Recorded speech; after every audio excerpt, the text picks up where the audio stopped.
Okay, so you've seen bankrate.com. This is the mortgage amount. The mortgage amount is based on what the purchase price is minus the down payment. If there's no down payment, then the mortgage price is going to be 100% of uh, the purchase price. I drew this up real quick here. In the pop-up, there will be three columns, and each of these columns are going to or each of these rows will basically be inputting in the information automatically. So first of all, let's go to the menu. So this is the menu here.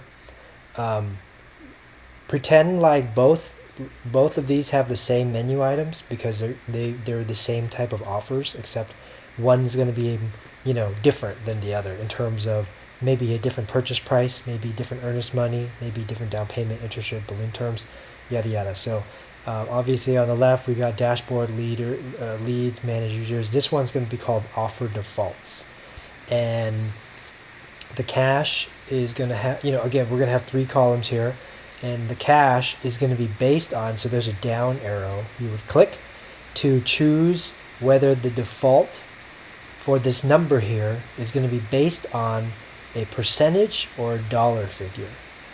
And if it's going to be a percentage, for now, I would like to have, so you can build it out to make it look like a percentage. We're not going to tie the percent to anything right now.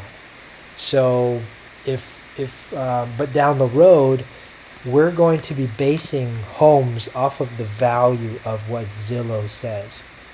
So, any random house, Zillow or Redfin, you pick a house, it doesn't really matter what house. Let's see,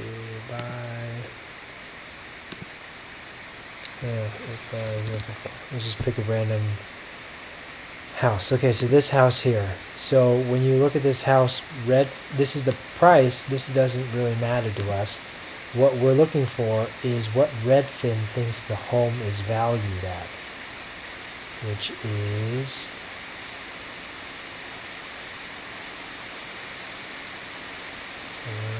Redfin estimate right here. So it says estimate not available. Oh well. So, but once in a while they'll give you most of the time they do give you a price. Same with Zillow. So you pick a house, doesn't matter where. Pick a house here. Not really considering what the house is for sale for. That's not good info for us. What we need to know is what the home is valued at. So this is what Zillow says. So what you're going to do is, if down the road for the full automation, we're going to just take the address, plug it into here, find out what the Zestimate is, and I'm going to have, with the web form, I'm going to have the call center put in both numbers. If there's both, then they have to put in both. And if not, then oh well. So we'll have to do that manually. But point is it's going to pick two of those. They're going to pick two of those, and we're going to base it off of the percent of what the lowest number is. If one of the two, if it's 438 here, and if it's 425 over there, we're going to pick 425, and that's going to be based. The calculation here is going to be based off of percent. So we'll maybe put say 75% of 70. We'll choose the percent. Right now it's going to be 75% of the lowest one. So we can, if you can start building that in for that would be excellent. For now, we'll just kind of keep it the way it is. Well, actually, if we can start building it out that way, that would be super nice. Same with the earnest money. And so, and I'll basically tell you, I would like it to be able to automate that, but we would like the option over here when we're creating the offer to double check it to see if that's the number we like. So 75%, perfect. Earnest money, we can go by percent or by dollar. For cash offer, we'll probably just end up doing dollar most of the time, but I would like the option to choose one of the two. So if it's percent, it's going to be a percent of the purchase price. So if the purchase, the value earlier, like I said, was 425. If we did 75% of that, it's going to be this much, right? So we're going to want to calculate this number rounded to the nearest 1,000 if we use a percent. So now the number will be 319. And the earnest money will be, if let's say we're going to do percent, would be 0.1%. Oops. Well, it would 1%. So it would be 3190, right? So it would be 3190. So that would be the earnest money. But point is we're going to set a default as a percent or a dollar figure. That's what we would like for cash offer. For creative, there's 9 items here. 5 of the items will be needed to be, we can set certain defaults to it. Same with cash offer, we would like to be able to pick a certain dollar figure, or actually, I'm sorry, when it comes to creative, it would have to be, yeah, you know what, let's just do both. Let's do percent as well as dollar figure. The percent is still going to be based off of the Redfin's estimate that I told you about. Earnest money, same thing, percent or dollar figure. Down payment is also going to be based on percent or dollar figure. So whether the down payment is going to be, say, the purchase price earlier was $319, or no, I'm sorry. So the value of the home is $425. Maybe for creative option 1, we'll do 90% instead of 75%. We'll do 90%. So over here it'll be 90%, right? So, and then we click the percent option, and maybe we'll do, this will be a default every time. This is the default page. So earnest money will be 1%. Or maybe we can even do $5,000, right? Let's say we pick $5,000 for that. But, doesn't really matter. So point is earnest money is going to be that. Earnest money is basically a deposit. Has nothing to do with, it doesn't make changes to any of the purchase price or calculation. It's just basically saying, here's how much I'm willing to put as security deposit because I want to buy this house. So maybe it's at a 90%. So now we're at 382.5. So maybe we'll just round it up to 383. Okay. And so the down payment, maybe we'll do 0.025. We'll do a down payment of that, and we'll just put that down payment the way it is. We don't need to round the down payment. We just round the purchase price. The down payment will be 0.025.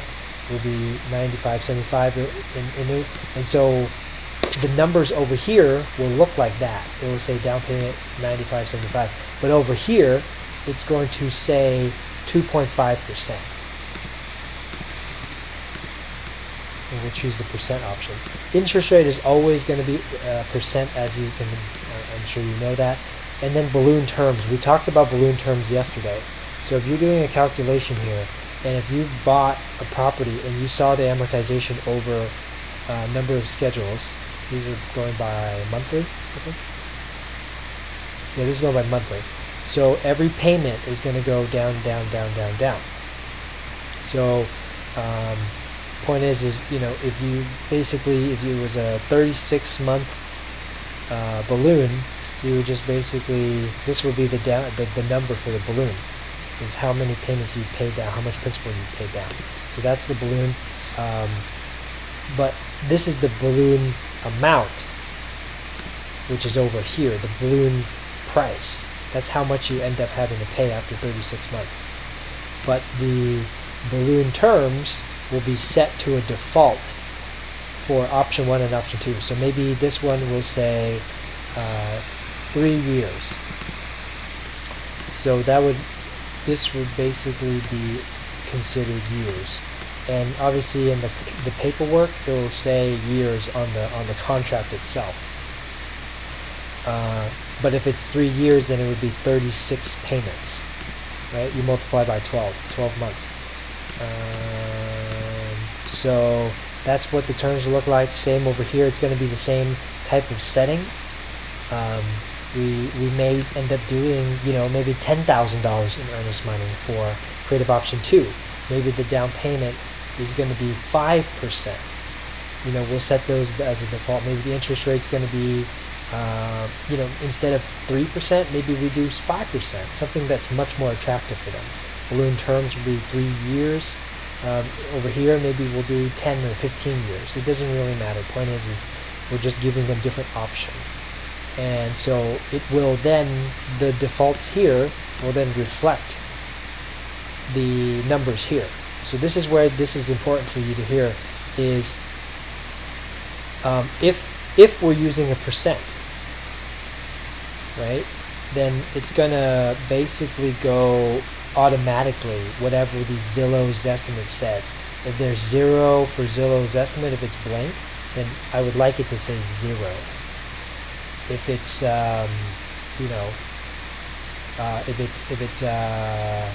based on a dollar figure, chances are we're probably, if it's going to be based on a dollar figure, we'll just put 0 for the dollar figure because every house has a different value. So if it's going to be dollar figure, it'll be 0, so it'll be 0 everywhere. Earnest money will still be set to the default. Either it's 0 earnest money, 5,000, 10,000, doesn't matter. Whatever we set as the default. Down payment is again whatever we currently set as the default. The finance amount is going to be simply what the purchase price is minus the down payment is how much we. So if you're buying the property for 400,000, you're putting 10%, or let's say 0.25% down.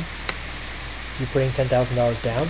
So that means that 400,000 minus $10,000 is $390, and that's what you're financing.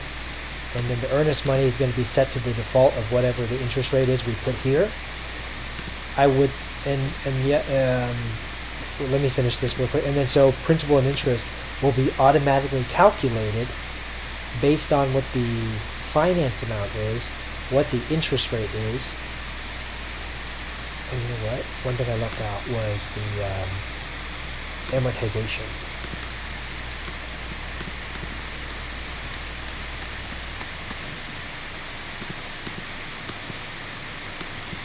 So one extra box here. I would like the box to be right between the interest and the monthly. So there will be 2. And amortization will be based on how many years the total loan is going to be. 35, 30. The default is probably going to be set to 30. So this will be here, amortization. We'll have another one here, balloon. So it will be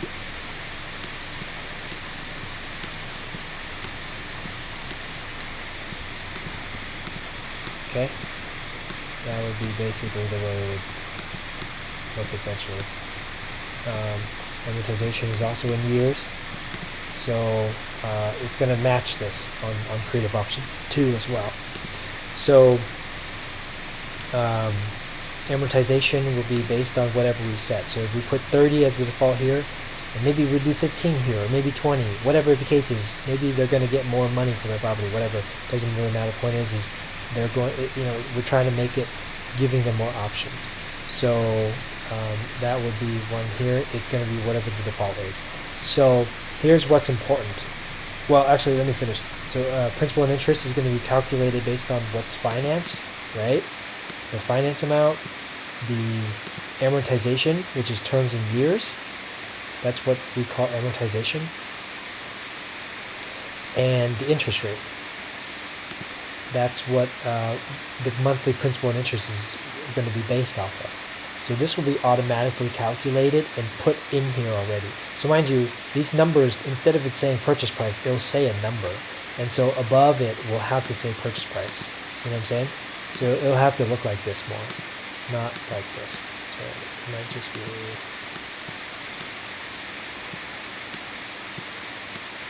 like that. So pretend, you're going to shift all these down. It's going to look like that. So balloon terms is, again, the number of years that you're willing to, that you have to basically finance the property for before you have to buy the house, pay cash for it, or get a bank loan. So again, if it's 36 years, it will just say 3 years, right? And then the balloon will automatically be calculated. The balloon price will be calculated here, and then the total gross will be calculated.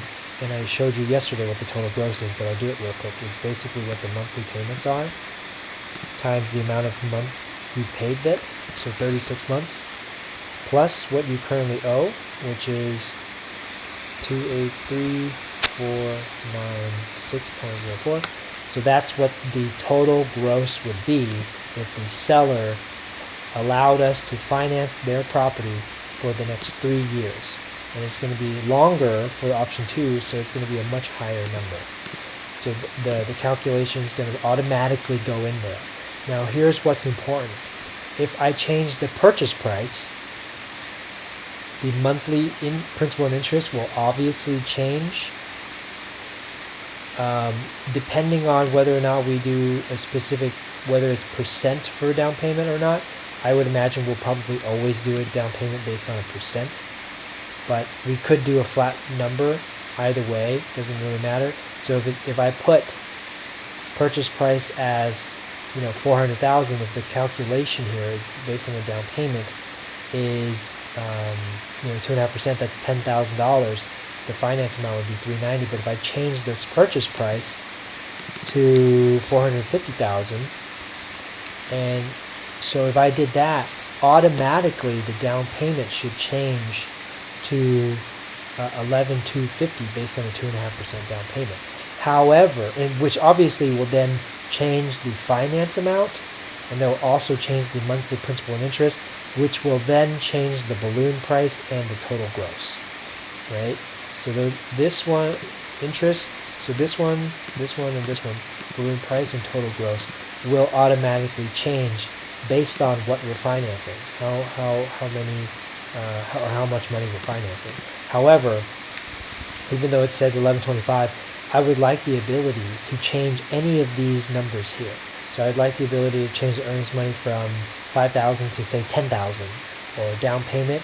I would like to manually change it to, maybe this is a very attractive property for us. Maybe we'll put $20,000 down.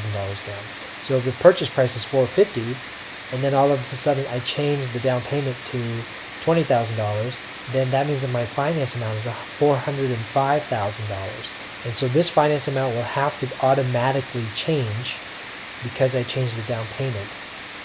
And the purchase price, if it kept the same but the down payment changed, then the finance amount will change. Well, then again, the monthly principal and interest, balloon price, and gross will automatically change. This obviously applies to option 2 as well. So that's what I'm looking for in terms of a calculation. So, but if I change the balloon terms, say I wanted to change from 3 years, say I changed it to 5 years, then the balloon price and the total gross will then change as well. Or if I change the amortization, you get it, right? Like if I change the amortization to say 25 years, this monthly payment will change. So if the monthly payments change, then obviously the balloon price will change and the total gross will change. If I change the interest rate, then the monthly payments will change, the balloon price will change, and the total gross will change. So it's based on, so these driving factors, the principal interest price and balloon price and total gross, will be the ones that change almost every time you make a change on this, except for earnest money. Yeah, it's really just earnest money. But if I change the price, I change the down payment, as long as the finance amount changes, or the interest rate changes, or the amortization changes, then these 3 will also change as well. Actually, also balloon terms. If balloon terms, along with down payment, finance amount, and interest rate, the balloon terms will change. These 3, principal, interest, balloon price, and total gross will change. So I would like it to, every time you move, you switch to another box. So if I went 300,000 and I went to 325 and I open, if I changed it to this box here, this number here will then change. If I changed it to 5% and I go to the next tab, this number will change as well. So those numbers need to constantly change depending on what the current is. So I want it to look very similar to this in the, like next to it, right? And so that's what we're looking for. being able to manually change these numbers on the go, on the fly, when we're looking at it again. But ideally would like to have the offers preset based on what the current defaults are, so that when we scale up and we have a lot of leads coming in, that these are all automated, and if we don't have the time, we just send it just for the sake of sending it. But when we do have time, we may go in and take a closer look and make sure that the numbers are correct, make sure that, maybe the numbers here aren't wrong. We do a closer look at the calculation of what the price is going to be, and then we may make some manual changes, but I would like the defaults to already have preset. If you hit cancel, then it's going to just go back to the normal defaults. But if you hit submit, then it's going to actually create that offer. And so these are just numbers. This doesn't mean that the offer has been created. This just means that this is the process of creating an offer, and these are the numbers that we're looking to plug into. This is just a calculation. Once you hit submit, then that's when the lead actually has an offer created. Now, in terms of an offer that's going to be created, it's going to look a little bit different. We're still in the works of that. We haven't designed it out yet. But like I said the other day, it's very just plain white, maybe anywhere between 2 to 3 pages of just saying like what the purchase price is going to be, what the different options they are to selling their property is, and with the logo and stuff like that. So I'll send that over to you just so you can take a look at it. Probably by tomorrow, I'm hoping. I don't know, maybe tomorrow, maybe Saturday, maybe throughout this weekend, but whatever. The point is if you can now just start designing this out, make it look nice. It doesn't have to be nice, it just needs to be functioning correctly, more importantly. So hopefully that makes sense. Thanks.